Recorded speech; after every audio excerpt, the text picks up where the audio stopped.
Later in this video of madness. For example, once upon a time he came back from work and we were eating, and just because the food was too hot for His Majesty, he started to shout and break all the dishes, just like throw them to the wall, and glass shatter everywhere. So growing up, I always lived in fear. That's why I'm always isolating myself, especially right now as well. I'm trying to get out of it. It's been hard. But I've been scared of the world because of this environment, just like always shouting and scared and like everything or something happening. Also later in this video of madness. And then one morning, he always, like every morning, he lines us like soldiers, like an army, before going to school. So we were lining, and he was like, "Where's my slippers? Where's my fucking slippers? They're gone." And I was like, "You know where your slippers are? They're in my room." And he was like scared. And I was just like, "What do my slippers doing in your room?" And he was scared of the answer, and I was like, "You know what they're doing in my room." And then my mother believed me, and within a week, I don't know how my mother did that, but like she actually took us, all the children, and ran away. Then he found us, he was crying at the door, "Sorry, like please come back to me." Fuck off. These abusive fucking people are always like that. By the way, he was more abusive than my father to my mother. There were times where I was looking through the hole.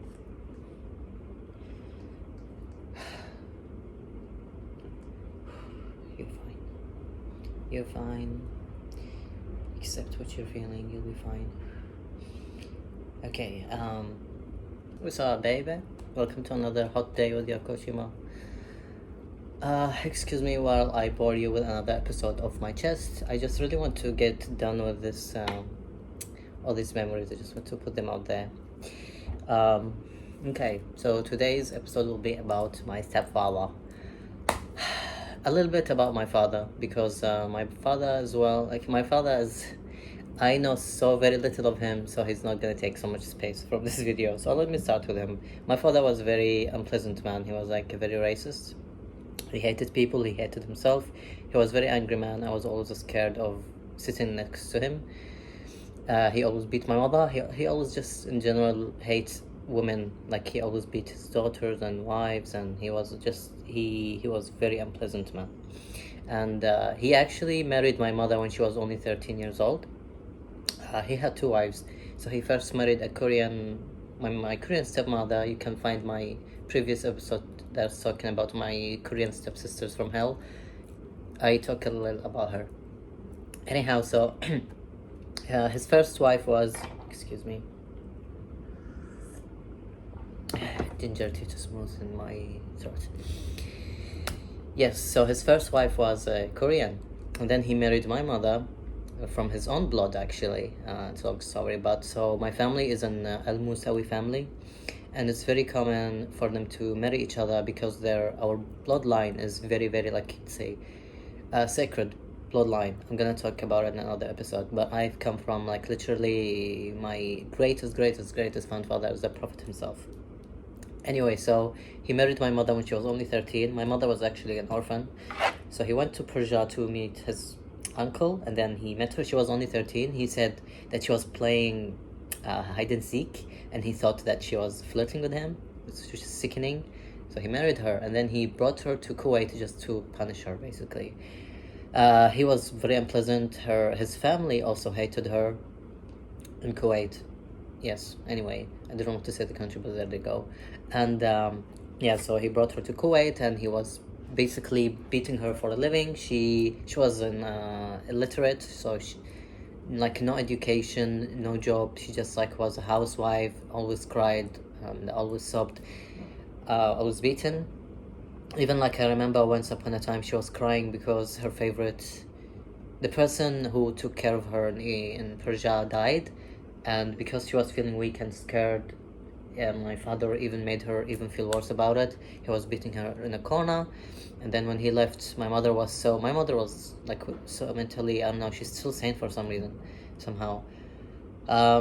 Anyway, so she was so mentally abused that her children were her only source of solace. But still, like when she divorced my father when she grew up, she was taking care of us. She actually abandoned us, like her favorite people. She was like mentally unstable, and she actually abandoned us, and we really suffered living in a very bad environment without parents.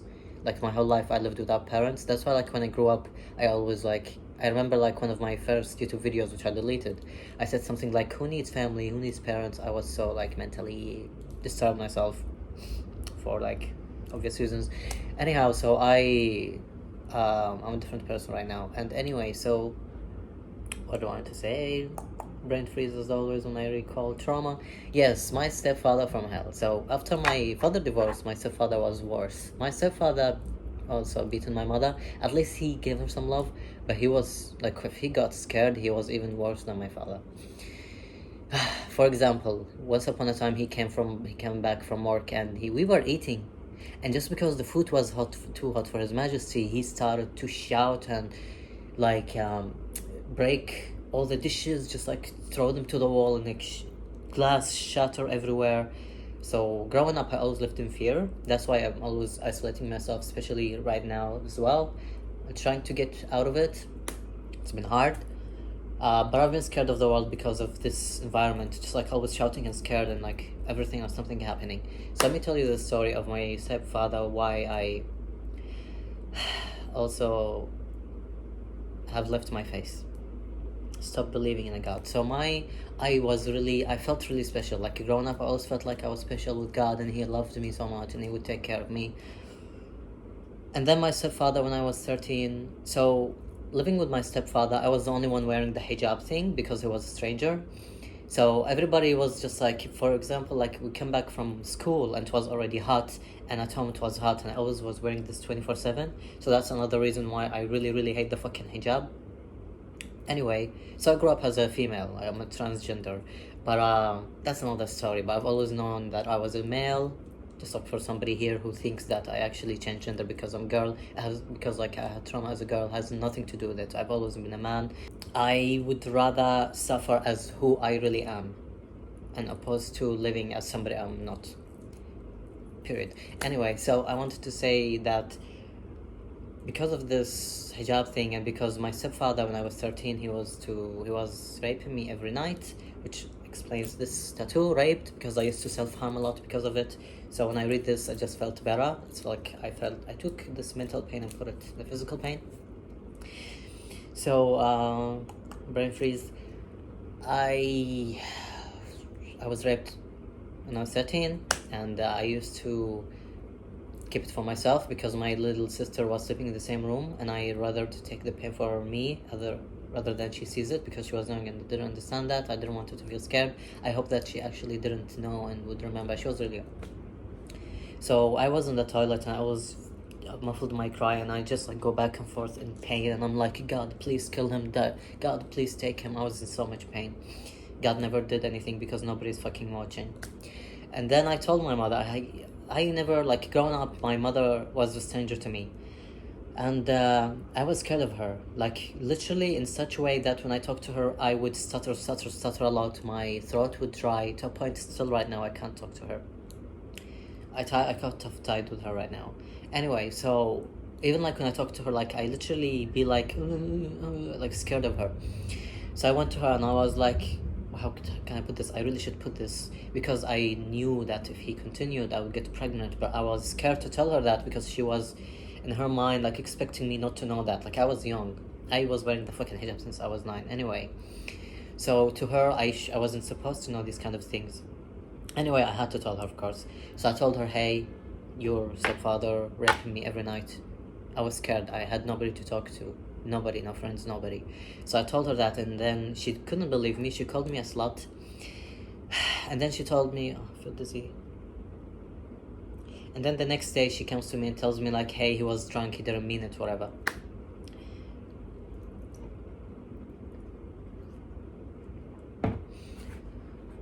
And then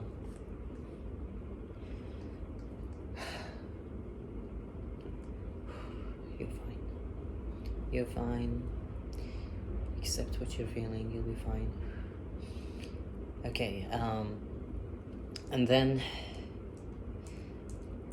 one morning, he always, like every morning, he lines us like soldiers, like an army, before going to school. So we were lining, and he was like, where's my slippers? Where's my fucking slippers? They're gone. And I was like, you know where are your slippers are? There in my room. And he was like scared. He was just like, what do my slippers doing in your room? And he was scared of the answer. And I was like, you know what they're doing in my room. And then my mother believed me, and then within a week, I don't know how my mother did that, but like she actually took us, all the children, and ran away. Then he found us. He was crying at the door, sorry, like, please come back to me. Fuck off. These abusive fucking people are always like that. By the way, he was more abusive than my father to my mother. There were times where I was looking through the hole, and she always crying. She always like screamed from pain. Even like at night, I couldn't sleep. I would pray for God to do something. Nobody was watching, nobody was listening, and my mother was just always in pain, and I hated it. There was also one upon a time I was looking through the keyhole what he's doing, and I would never forget my mother's expression. She just wanted help, just like that, and he was like choking her. There's like blue in here. She was just like half dead, basically on the floor in front of me. What I really hated the most, the cries of my mother. She always screams, just like, somebody help me, mom, dad. But she doesn't even know who her mother is or father.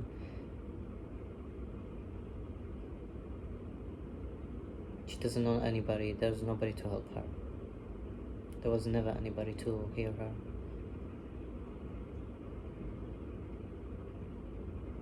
I hate it.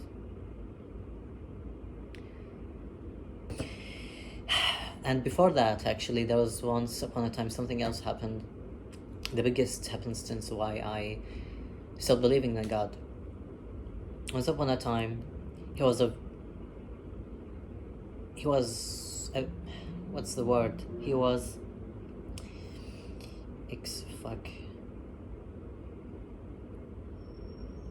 accusing her that she was seeing another guy. She was cheating.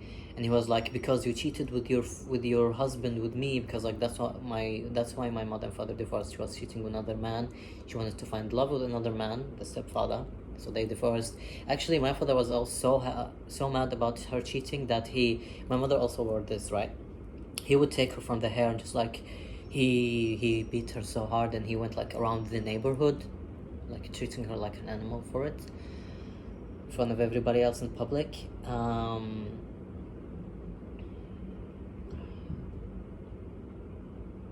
My father was a very bad man. Like, even when he used to nap, and he told me, like, when I was really young, he would lock me in his arm and grind me. Such father. My brain is going all over the shop. My mother hated me so much for some reason. Maybe she saw herself in me, I don't know. That when she divorced my father and she was living with this stepfather, she took her hijab off, and she only wanted me to wear it. And she hated me so much. Let me tell you why I hated this hijab so much, and why this had been trauma to me. We used to go out with him, like in the happy days. I see everybody, like we are all like 5 children, her and him, okay? Everybody's enjoying their time in the beach. She's just like, he's putting her on his shoulder, and she's like without the hijab, and everybody's enjoying their time and going far away and playing with the water. I was being left alone, night, the moonlight, just me and the moonlight, crying, sobbing alone, in quiet and silence, because I'm wearing this, I can't go play with them. I was deprived of happy memories. I was not... That's why I want to finish with this off my chest serious. I want to put everything out there, because people do not know the things I've been going through, and nobody's giving me what I deserve. I'm so sick of being quiet about this. I'm so tired of I'm not getting what I deserve. I have gone through so much. I've overcome so much.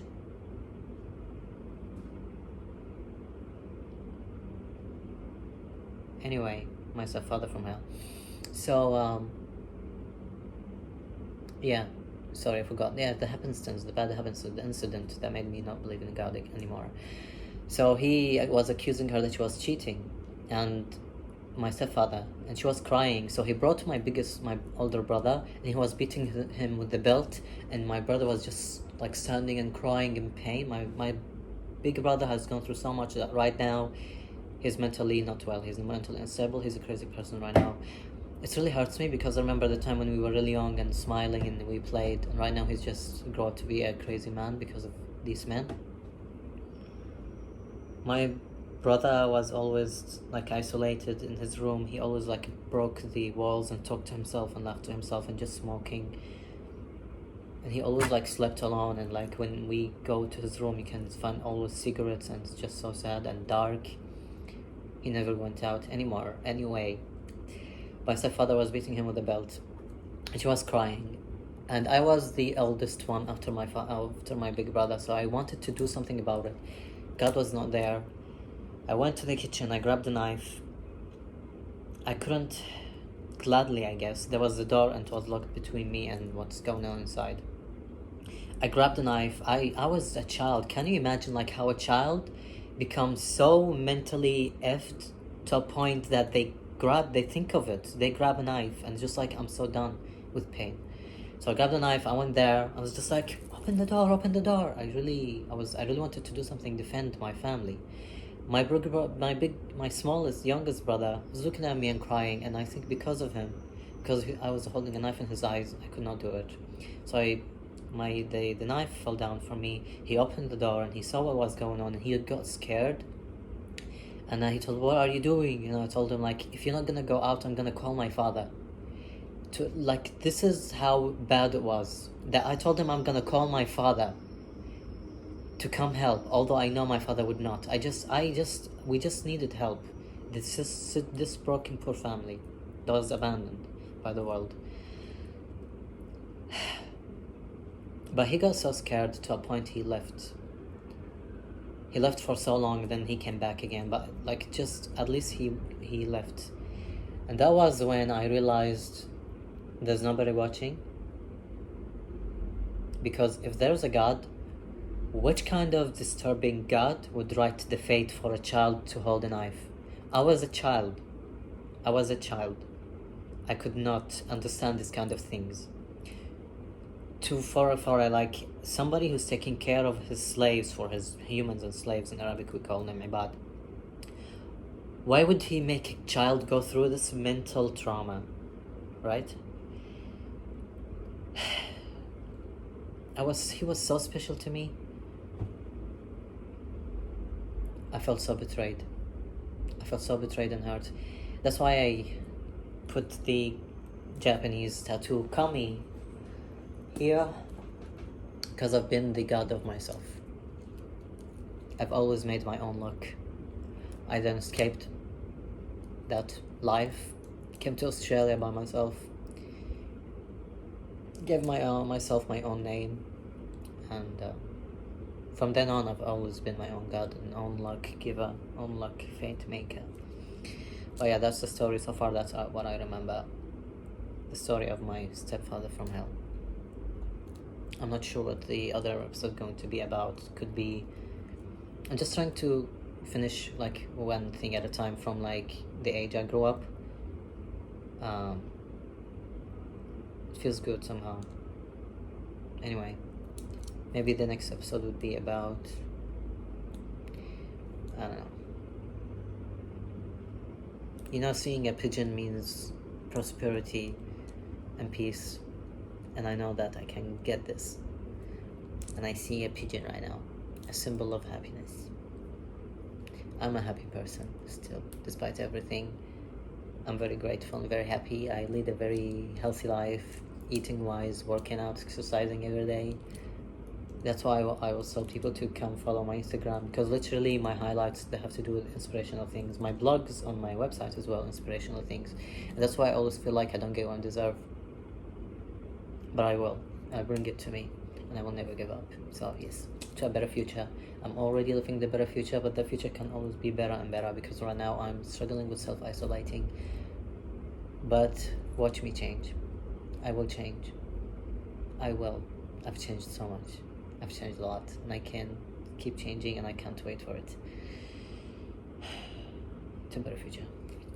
By the way, I forgot to tell you that I'm giving away this sign, because I upgraded my buskin sign, and I have this buskin sign, and I want to give it away because it's a good quality. It has inspirational words on it, my signature and stuff. So if you want to have it, just comment below and somebody will have it.